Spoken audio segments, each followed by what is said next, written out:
Assalamualaikum warahmatullahi wabarakatuh. Pada kesempatan kali ini, kita akan belajar pada tema 2, udara bersih bagi kesehatan. Subtema 2, pentingnya udara bersih bagi pernapasan. Dan kita sampai pada pembelajaran keempat.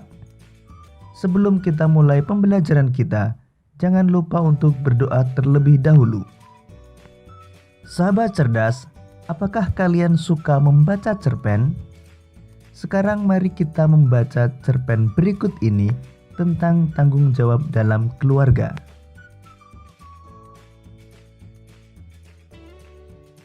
Tanggung jawab Ade. Sebenarnya, Ade tahu dan mengerti. Setiap hari, Kak Nina selalu membantu ibu menyiapkan makanan untuk dijual, mengantarkan ke warung-warung dengan mengendarai sepeda sebelum pergi ke sekolah. Ade juga tahu, Kak Nina sering terlambat tiba di sekolah karenanya. Tetapi anehnya, Kak Nina tidak pernah tertinggal pelajarannya. Kak Nina di rumah selalu mengulang pelajaran yang diberikan di sekolah. Dan rasa-rasanya, Kak Nina adalah orang yang paling baik di rumah ini. Dan Ade tidak pernah merasa iri bila Kak Nina dibelikan sesuatu sedang dia sendiri tidak.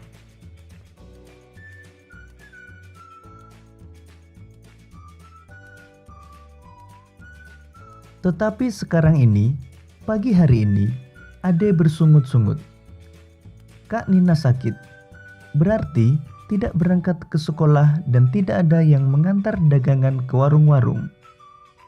Ibu sudah lama tidak bisa pergi kemana-mana karena mudah sakit kepala. Satu-satunya yang bisa diharapkan adalah Ade. Apa Ade tidak ingin membantu ibu? Sekali ini saja. Selagi kakakmu sakit deh, ibu berkata dengan penuh harap. Ade hari ini ada ulangan bu, harus berangkat lebih awal. Semalam tidak sempat banyak belajar, jawab Ade sambil menyiapkan buku-bukunya. Wajahnya tampak cemberut. Ibu menarik napas panjang mendengar alasan yang diberikan Ade. Kalau sudah demikian, mau apa lagi?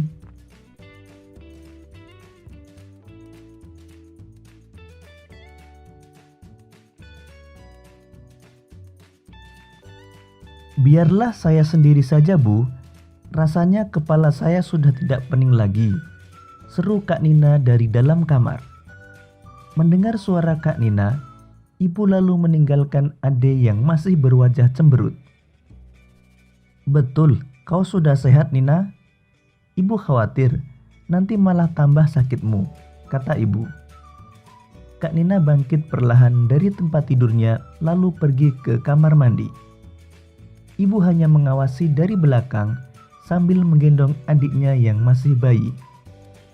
Kenapa tidak kau bilang dari tadi kalau badanmu tidak sehat, Nin?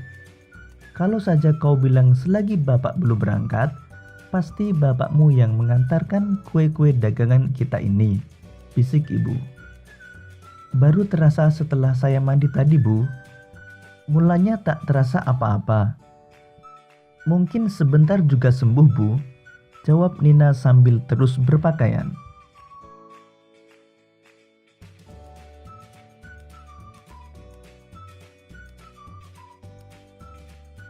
Ade berangkat tergesa-gesa. Ada ulangan, begitu alasan yang disampaikannya untuk menolak tugas yang biasa dilakukan Kak Nina. Padahal ia tidak langsung menuju ke sekolah, karena di sekolah pada waktu sepagi itu masih sepi. Bahkan mungkin gerbangnya belum dibuka. Dan sebenarnya pula tidak ada ulangan. Ade sengaja menolak tugas itu karena malu. Ia tidak mau teman-temannya melihatnya naik sepeda sambil membawa keranjang kue-kue. Ia tidak mau dikata-katai teman-teman seperti yang dialami Alip yang mengantarkan koran tiap pagi itu.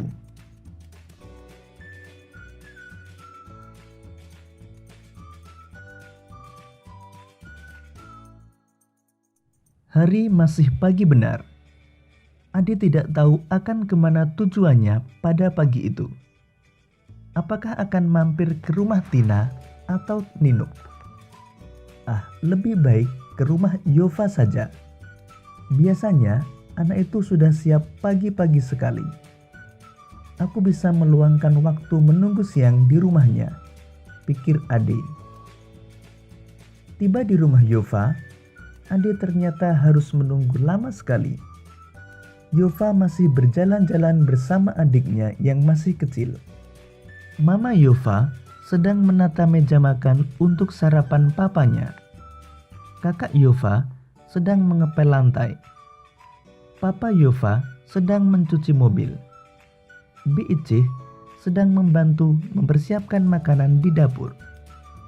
Dan Ade merasa jengah menunggu di teras. Tunggu sebentar deh, Yova cuma mengajak jalan-jalan Vina menghirup embun pagi. Tak lama lagi dia pasti kembali. Dia juga sudah siap akan berangkat, kata Papa Yova mencoba menenteramkan kegundahan Ade yang sedang menunggu itu.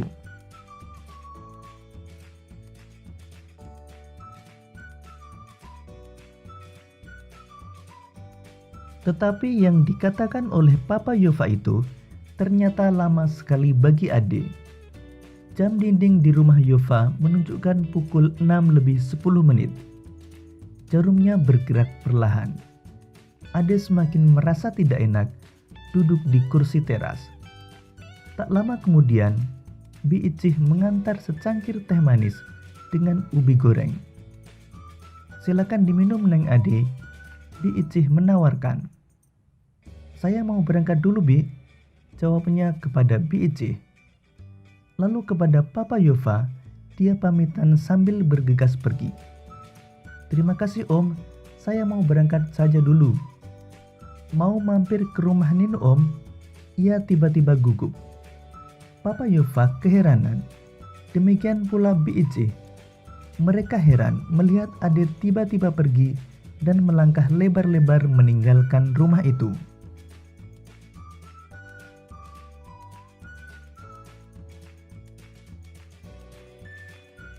Semua orang sibuk. Semuanya bekerja. Semuanya tanpa kecuali. Kak Nina juga. Padahal Kak Nina sedang sakit. Karena tanggung jawabnya sebagai anak tertua dan juga karena rasa sayangnya kepada keluarga, Kak Nina berpayah-payah pergi mengantar kue. Padahal Kak Nina sakit. Bagaimana kalau sakitnya bertambah parah? Bagaimana kalau Kak Nina jatuh dari sepeda karena kepalanya pening? Bagaimana kalau sampai... Ade seperti ingin menangis selama perjalanan menuju ke sekolah. Hatinya begitu gundah. Ia tak jadi ke rumah Nino. Sekolah masih sepi. Baru beberapa anak saja yang datang.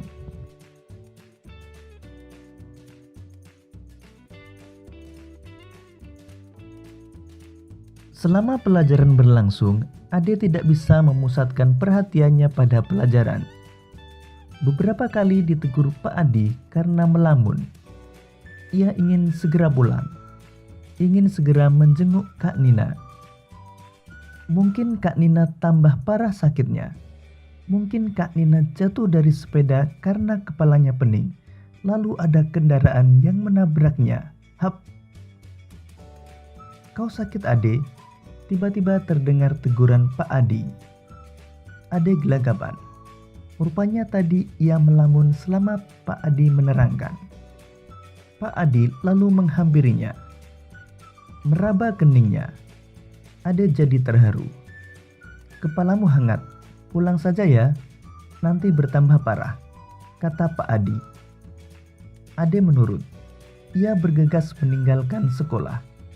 Ade berjalan dengan setengah berlari agar secepat mungkin bisa tiba di rumah melihat Kak Nina.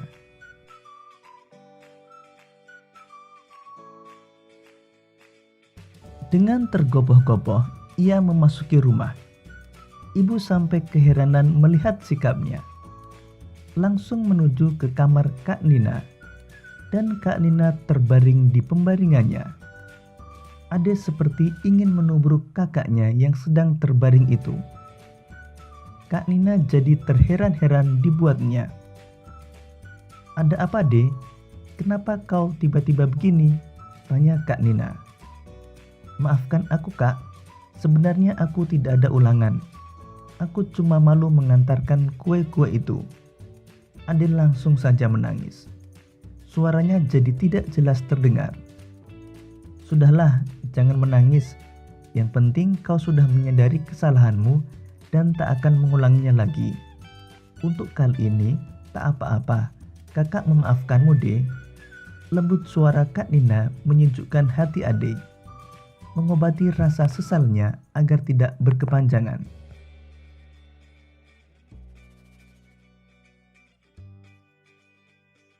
Dan keesokan harinya, Kak Nina masih sakit.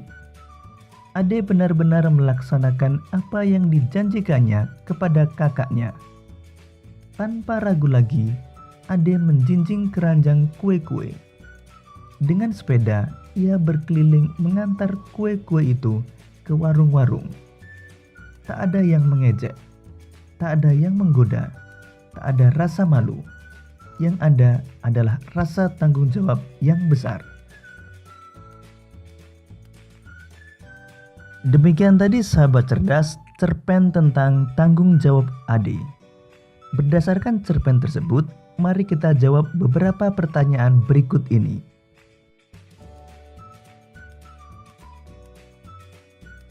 Siapa tokoh dalam cerpen tanggung jawab Ade?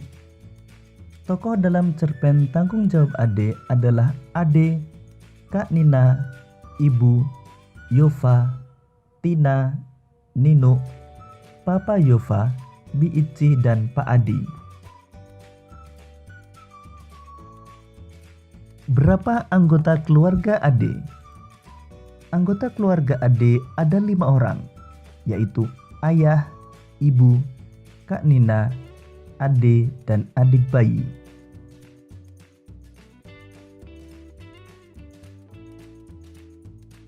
Siapa yang biasa mengantar kue setiap pagi ke warung-warung? Kak Nina biasa mengantar kue setiap pagi ke warung-warung.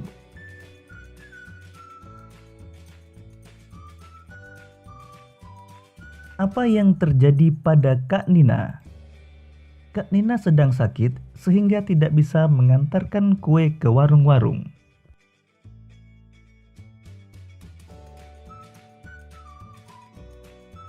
Bagaimana Ade menolak permintaan ibu untuk menggantikan tugas Kak Nina? Ade berangkat tergesa-gesa karena ada ulangan. Begitulah alasan yang disampaikan Ade untuk menolak tugas yang biasa dilakukan Kak Nina.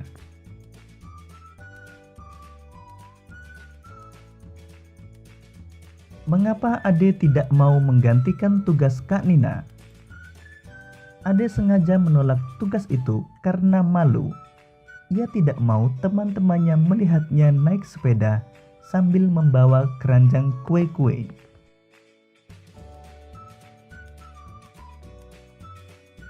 Di mana Ade menunggu sebelum berangkat ke sekolah?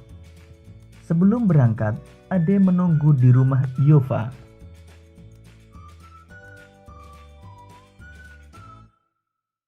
Mengapa Ade merasa gundah saat berlangsung pelajaran di sekolah? Ade merasa gundah saat berlangsung pelajaran di sekolah karena merasa bersalah dan khawatir Kak Nina tambah parah sakitnya.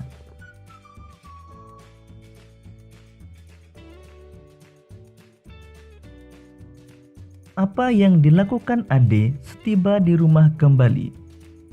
Ade meminta maaf kepada Kak Nina dan mengatakan bahwa tidak ada ulangan, namun hanya malu mengantarkan kue-kue itu.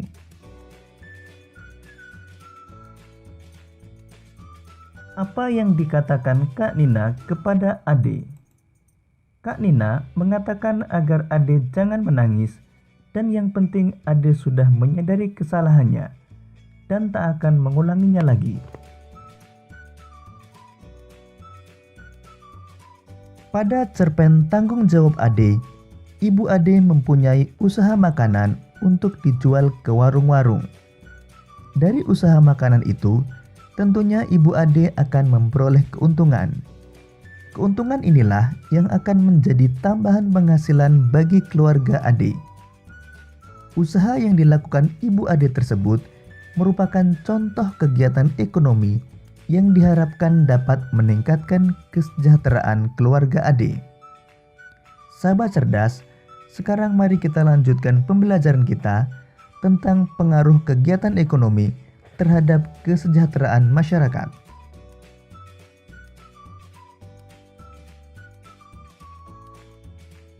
Kegiatan ekonomi adalah suatu kegiatan yang dilakukan manusia untuk memenuhi kebutuhan hidupnya. Kegiatan ekonomi terdiri dari kegiatan produksi, distribusi, dan konsumsi. Ketiga kegiatan ekonomi ini saling berkaitan satu sama lain. Satu kegiatan ekonomi terhambat akan mengganggu kegiatan ekonomi lainnya.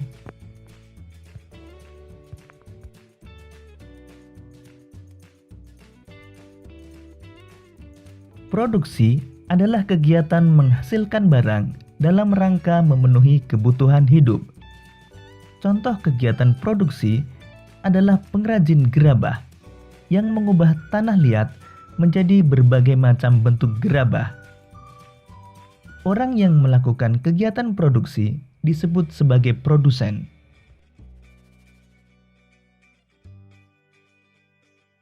Kegiatan produksi berpengaruh terhadap kesejahteraan pemilik sumber daya ekonomi dan produsen.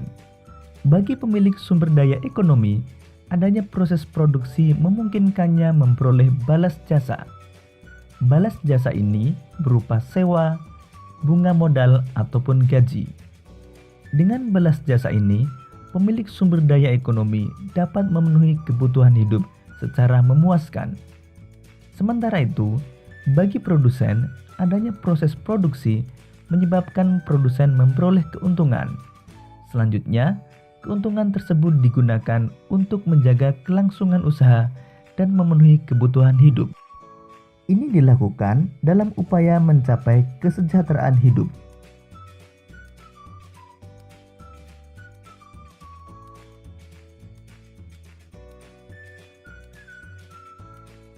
Distribusi adalah kegiatan menyalurkan hasil produksi dari produsen ke konsumen. Orang yang melakukan kegiatan distribusi disebut distributor. Kelancaran distribusi barang membutuhkan sarana transportasi dan akses yang memadai. Tujuannya agar hasil produksi dapat segera sampai kepada konsumen dengan cepat dan tepat.